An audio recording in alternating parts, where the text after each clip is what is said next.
بسم الله الرحمن الرحیم۔ الصواعق المحرقہ، پارٹ نمبر 6، مقدمہ ثانیہ۔ اس بات کو اچھی طرح سمجھ لیجئے کہ صحابہ رضی اللہ تعالیٰ عنہم اجمعین کا اس بات پر اجماع ہے کہ زمانہ نبوت کے گزرنے کے بعد امام کا نصب کرنا واجب ہے، بلکہ انہوں نے تو اسے اہم واجبات میں سے قرار دیا ہے، کیونکہ انہوں نے اس وقت تک رسول اللہ صلی اللہ علیہ وسلم کو دفن نہیں کیا جب تک امام کو مقرر نہیں کر لیا۔ امام کی تعیین کے بارے میں ان کا اختلاف کرنا اجماع مذکور اور اس کی اہمیت میں کوئی رخنہ پیدا نہیں کرتا۔ جب آمد صلی اللہ علیہ وسلم وفات پا گئے تو حضرت ابوبکر صدیق رضی اللہ تعالیٰ عنہ خطبہ کے لیے کھڑے ہوئے، جیسے کہ عنقریب اس کا ذکر آئے گا۔ آپ نے فرمایا، جو شخص محمد صلی اللہ علیہ وسلم کی عبادت کرتا تھا وہ سن لے کہ وہ وفات پا چکے ہیں، اور جو شخص اللہ تعالیٰ کی عبادت کرتا تھا وہ جان لے کہ وہ زندہ ہے اور اس پر موت نہیں آتی۔ آپ لوگ اچھی طرح نظر دوڑا کر مجھے اپنی اپنی رائے سے آگاہ کریں، کیونکہ اس معاملے میں کسی آدمی کو مقرر کرنا نہایت ضروری ہے۔ لوگوں نے جواب دیا، آپ نے درست فرمایا ہے، ہم اس بارے میں غور کرتے ہیں۔ پھر ہمارے اہل سنت والجماعت کے نزدیک بھی یہ امر واجب ہے، اور اکثر معتزلہ سماع یعنی تواتر اور اجماع مذکورہ کے لحاظ سے اسے واجب قرار دیتے ہیں، اور بے شمار لوگ اسے عقلاً واجب قرار دیتے ہیں۔ اور اس کے وجوب کی وجہ یہ ہے کہ حضور علیہ السلام نے حدود کے قیام، سرحدوں کی حفاظت، جہاد کے لیے لشکروں کی تیاری اور اسلامی معاشرہ کی حفاظت کا حکم فرمایا ہے، اور واجب مطلق کی تکمیل اسی سے ہو سکتی ہے، اور جس چیز کا کرنا مقدور میں ہو وہ واجب ہوتی ہے۔ پھر نصب امام سے بہت سے فوائد حاصل ہوتے ہیں اور بہت سے نقصانات سے کو دور کیا جاتا ہے۔ حاشیے میں بات لکھی ہے، البیضہ کا معنی معاشرہ یا دارالخلافہ کے ہیں، جیسا کہ نہایہ اور مجمع البحرین میں ہے۔ اسے بیضہ الطائر سے تشبیہ دی گئی ہے، کیونکہ جب وہ ہلاک ہو جائے تو اس میں کھانے اور بچوں وغیرہ کسی جو چیز ہوتی ہے ہلاک ہو جاتی ہے،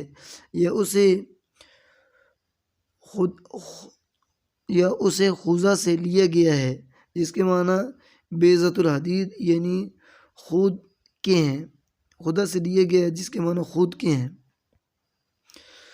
اور اس قسم کی ہر چیز کا کرنا واجب ہوتا ہے۔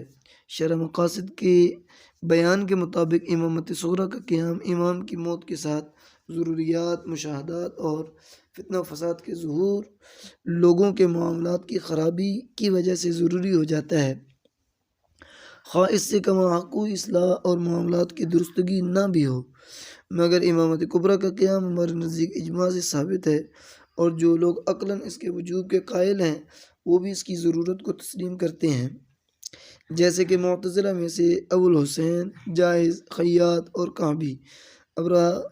اب رہا خوارج اور ان کے ہم نواؤں کا اس کے وجوب کی مخالفت کرنا، تو اس کی کوئی حیثیت نہیں، کیونکہ دوسرے بدعتیوں کی طرح ان کی مخالفت اجماع پر اثر انداز نہیں ہو سکتی، اور نہ ہی اس امر میں کوئی خلل ڈال سکتی ہے جس کا مفید ہونا قطعی طور پر اجماعی حکم سے ثابت ہے۔ اور یہ دعویٰ کہ نصب امام اس لحاظ سے موجب ضرر ہے کہ امتثال امر میں اسے آپ کا مثل قرار دینا آپ کی ذات کو نقصان پہنچانا ہے، جس سے فتنہ پیدا ہو سکتا ہے، اور چونکہ وہ کفر و فسق سے معصوم نہیں، اس لحاظ سے بھی اس کا نصب نقصان دہ بات ہے۔ اگر وہ معزول نہ ہو تو لوگوں کے لیے زیادہ ضرر رساں ہوگا، اور اگر اسے معزول کر دی جائے تو اس سے جنگ چھڑ سکتی ہے جس سے بے فائدہ نقصان ہوگا، لیکن امام کے تقرر کو ترک کرنے سے جو نقصان ہوگا وہ اس سے بدرجہ زیادہ اور خطرناک ہوگا، بلکہ ان دونوں میں کوئی نسبت ہی نہ ہوگی، اور تعارض کے وقت بڑے نقصان کو دور کرنا واجب ہوتا ہے، اور امام کے بغیر لوگوں کے احوال کا انتظام کرنا ایک محال بات ہے، جیسا کہ روز مرہ کے مشاہدہ میں یہ بات آ رہی ہے۔ مقدمہ ثالثہ، امامت یا تو نص سے ثابت ہوتی ہے، یعنی یہ کہ امامت کے مستحق افراد میں سے کسی فرد واحد کے خلیفہ بنائے جانے کے بارے میں کہے، یا ارباب حل و عقد کسی اہل آدمی کو خلیفہ بنا لیں۔ اس کا بیان آئندہ ابواب میں آئے گا۔ اس کے بغیر کوئی صورت ہو، اس کا بیان اپنے مقام پر فقہا اور دوسرے لوگوں کی کتب سے ہوگا۔ حاشیے میں لکھا ہے، فخر الدین رازی اربعین میں مذکورہ معنوں کے بیان کرنے کے بعد کہتے ہیں کہ اپنے آپ سے بقدر امکان دفع ضرر واجب ہے، اور یہ بات عقلاء کے درمیان متفق علیہ ہے۔ جو شخص کہتا ہے کہ حسن و قبح دونوں عقلی باتیں ہیں، اس کا مطلب یہ ہے کہ اس کا جواب بداہت العقل ہے، عقل ثابت ہے، اور جو اس کا انکار کرتا ہے وہ کہتا ہے کہ اس کا وجوب انبیاء اور رسول کے اجماع اور تمام ادیان کے اتفاق سے ثابت ہے۔ آگے اس بات کو بھی اچھی طرح سمجھ لیجئے کہ خلفائے راشدین کے بعد علماء کے اجماع سے اس امر کو جائز قرار دیا گیا ہے کہ افضل شخص کی موجودگی میں دوسرے کو امام مقرر کیا جا سکتا ہے، جیسا کہ قریش کے بعض آدمیوں کو امام مقرر کیا گیا، درا حال ہے کہ ان سے افضل آدمی موجود تھے، اور حضرت عمر رضی اللہ تعالیٰ عنہ نے 10 آدمیوں میں سے 6 کے درمیان خلافت کو منحصر کر دیا۔ ان لوگوں میں حضرت عثمان اور حضرت علی رضی اللہ تعالیٰ عنہ بھی شامل تھے، اور وہ حضرت عمر رضی اللہ تعالیٰ عنہ کے بعد اپنے زمانے کے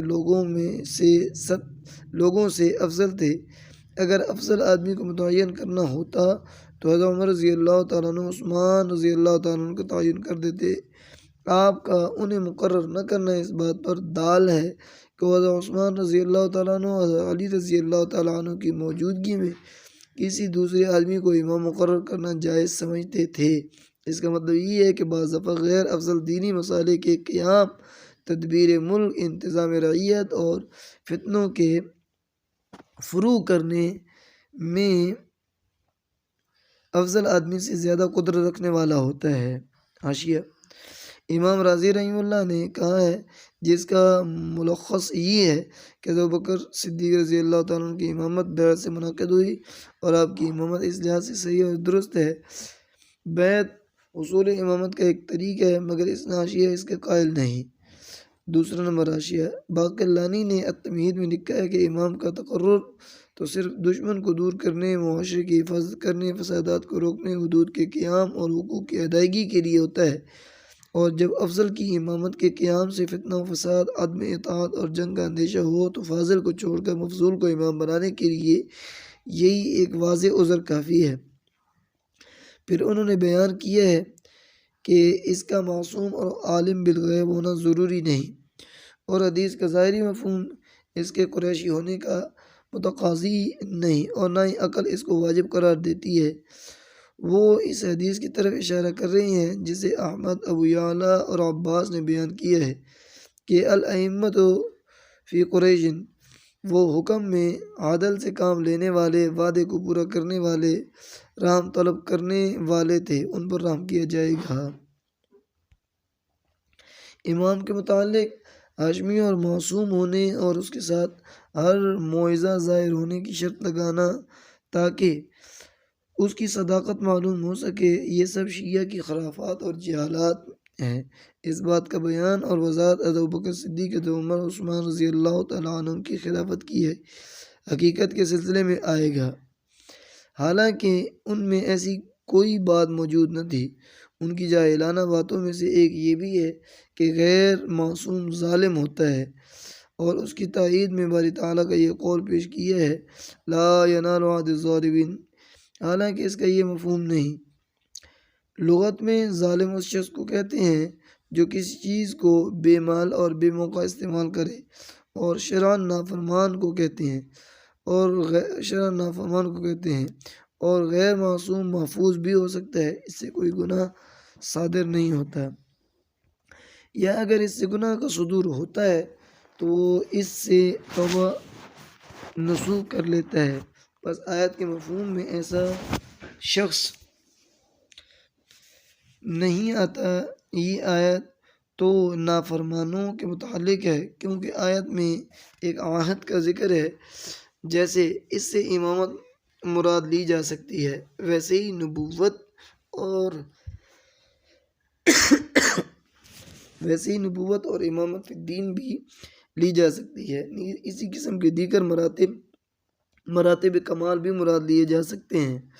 یہ جاہلانہ بات انہوں نے اس لیے اختراع کی ہے تاکہ وہ اس بنیاد پر علی رضی اللہ تعالیٰ عنہ کے علاوہ دیگر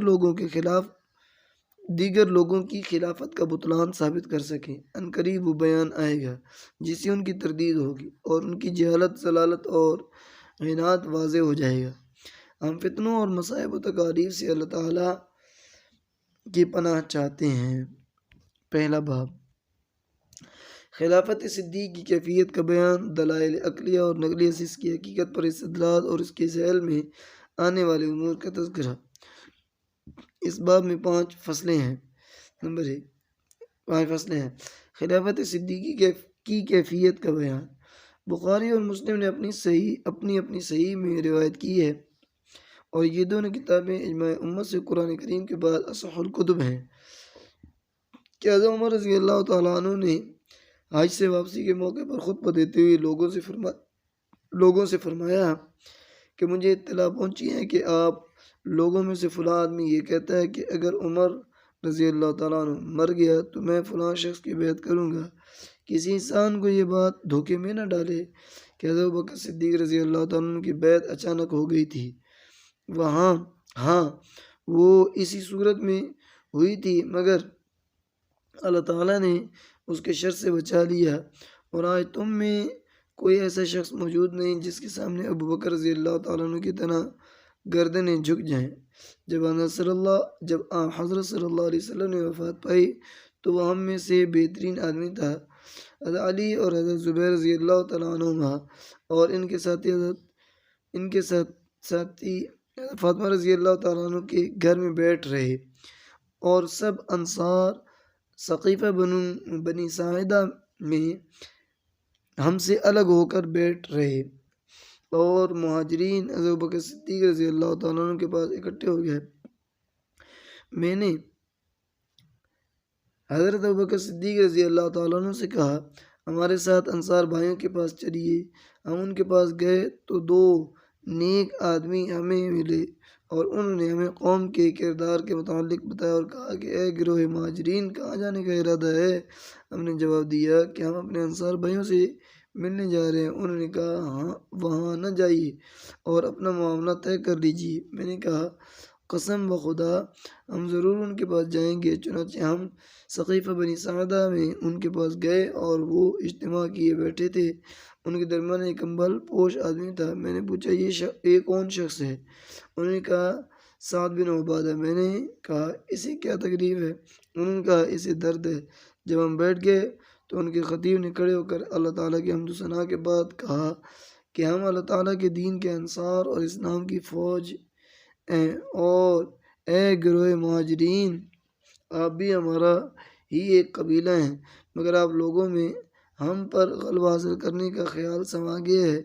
آپ ہمیں بے یار و مددگار کر کے ہم پر استبداد کرنا چاہتے ہیں۔ جب اس نے تقریر ختم کی تو میں نے بولنے کا ارادہ کیا۔ میں نے ایک اچھی سی تقریر تیار کی ہوئی تھی جسے میں حضرت ابوبکر صدیق رضی اللہ تعالیٰ عنہ کے سامنے بیان کرنا چاہتا تھا اور میں غصے کی حالت میں بھی ان سے مدارات سے پیش آتا تھا۔ وہ مجھ سے زیادہ علیم اور باوقار تھے۔ آپ نے مجھے فرمایا ٹھہریے، میں نے آپ کو ناراض کرنا پسند نہ کیا۔ وہ مجھ سے زیادہ صاحب علم تھے۔ خدا کی قسم جو باتیں کہنے کے لیے میں نے تیار کی ہوئی تھیں وہ انہوں نے اپنی فی البدیہہ تقریر میں کہہ دیں بلکہ ان سے بہتر باتیں بھی۔ پھر آپ نے سکوت فرمایا اور کہا کہ اپنی جس خوبی کا آپ نے اظہار کیا ہے آپ اس کے آل ہیں مگر اس معاملہ میں عرب قریش کے اس قبیلے کے سوا کسی کو نہیں جانتے۔ یہ نسب اور گھرانہ کے لحاظ سے عربوں میں معزز ہیں۔ پھر آپ نے میرا اور ابو عبیدہ بن الجراح کے ہاتھ پکڑ کر فرمایا ان دونوں میں سے جس کو آپ چاہیں پسند فرما لیں۔ اس کے علاوہ جو بات آپ نے کی میں نے اسے پسند کیا۔ قسم بخدا اگر میں آگے بڑھوں اور میری گردن مار دی جائے تو یہ اتنا گناہ نہیں جتنا یہ کہ میں ایک ایسی قوم پر امیر بننا چاہوں جس میں ابو بکر موجود ہوں۔ انصار میں سے جناب خباب بن منذر نے کہا، اے قریش، ایک امیر ہم سے ہوگا اور ایک امیر آپ لوگوں میں سے۔ اس کے بعد بڑا شور و شغب ہوا اور مجھے اختلاف کا اندیشہ ہوا، تو میں نے حضرت ابوبکر صدیق رضی اللہ تعالیٰ نے کہا، ہاتھ بڑھائیے۔ آپ نے اپنا ہاتھ بڑھایا تو میں نے اور مہاجرین نے آپ کی بیعت کر لی۔ پھر اس کے بعد انصار نے بھی آپ کی بیعت کر لی۔ خدا کی قسم، ہم نے حضرت ابوبکر صدیق رضی اللہ تعالیٰ عنہ کی بیعت سے زیادہ متفقہ بات کوئی نہیں دیکھی۔ ہمیں اس بات کا خدشہ تھا کہ اگر ہم لوگوں سے علیحدہ ہو گئے اور بیعت نہ ہوئی تو وہ ہمارے بعد نئی بیعت کر لیں گے، یا پھر ہم بادل نخواستہ ان کی بیعت کر لیں یا ان کی مخالفت کریں، اس صورت میں فساد ہوگا۔ اور ایک روایت میں ہے کہ حضرت ابوبکر صدیق رضی اللہ تعالیٰ عنہ نے انصار کے خلاف حدیث الائمۃ من قریش سے حجت پکڑی، اور یہ ایک روایت میں ہے کہ ان جیسی مزید کئی باتیں اور ان سے بہتر باتیں بھی آپ نے بیان فرمائیں اوپر، اور یہ ایک اور نہ ہی میں نے خفیہ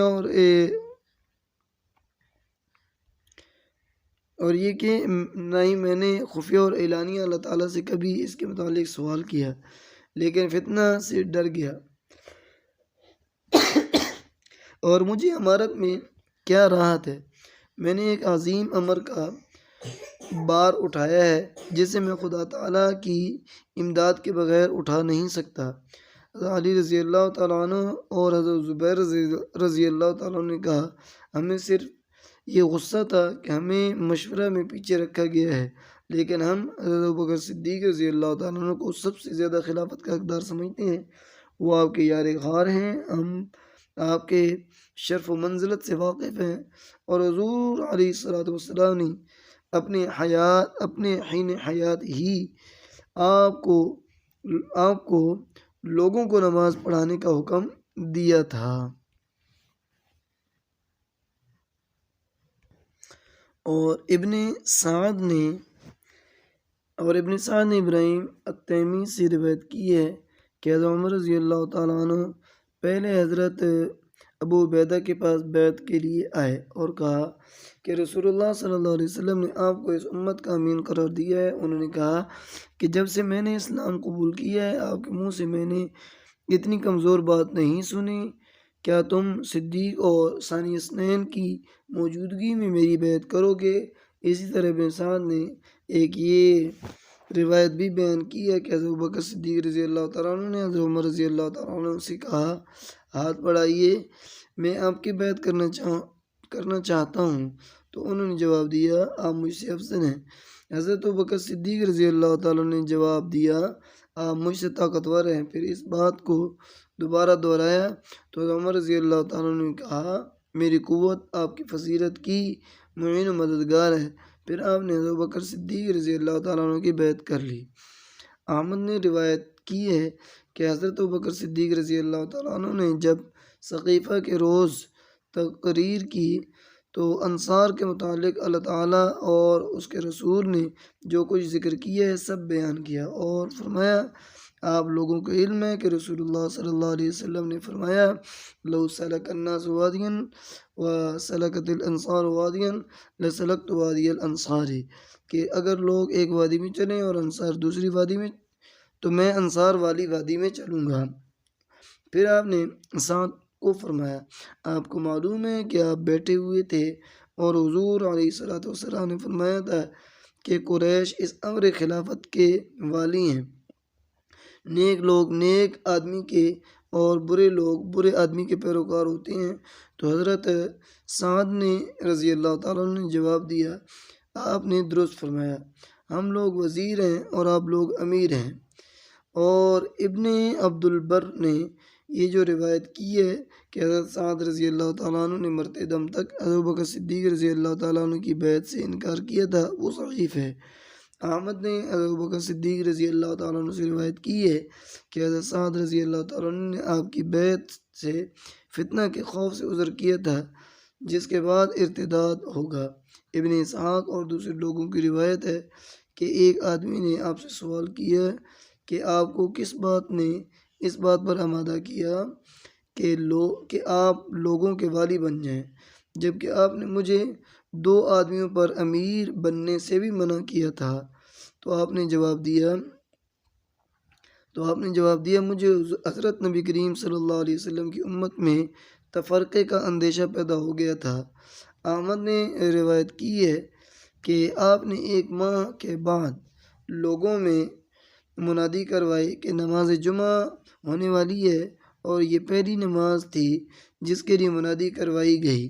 پھر آپ نے تقریر کی اور فرمایا، لوگو، میں چاہتا تھا کہ میرے علاوہ کوئی آدمی اس معاملہ کو سنبھال لیتا۔ اگر تم اپنے نبی کی سنت پر مجھ سے مواخذہ کرو تو مجھے اس کی ادائیگی کی طاقت نہیں، اس لیے کہ وہ شیطان سے معصوم تھے، ان پر آسمان سے وحی نازل ہوتی تھی۔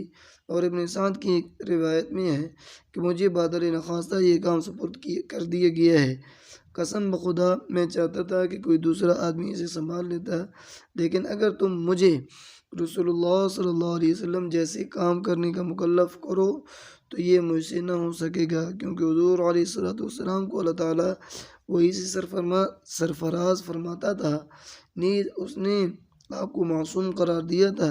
میں تو محض ایک بشر ہوں اور کسی سے بہتر بھی نہیں ہوں، بس میرا خیال رکھو، جب مجھے سیدھا چلتے دیکھو تو میری پیروی کرو، اور جب مجھے ٹیڑھا چلتے دیکھو تو مجھے سیدھا کر دو، اور یہ بھی ذہن نشین رکھو کہ میرا ایک شیطان ہے جو مجھ پر غالب آ جاتا ہے، بس جب مجھے غضبناک دیکھو تو مجھ سے اجتناب اختیار کرو، میں کسی کو برائی بھلائی میں کسی پر ترجیح نہ دوں گا۔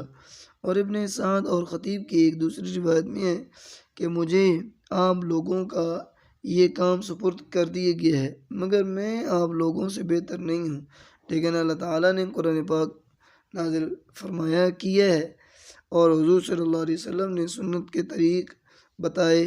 لوگوں، اس بات کو سمجھ لو کہ سب سے بڑی دانائی تقویٰ ہے اور سب سے بڑا عجز فسق و فجور ہے۔ آپ کا کمزور آدمی میرے نزدیک سب سے زیادہ قوی ہے جب تک اس کا حق لے کر نہ دوں، اور قوی سب سے کمزور ہے جب تک اس سے حق وصول نہ کر لوں۔ اے لوگوں، میں متبع ہوں، مبتدع نہیں۔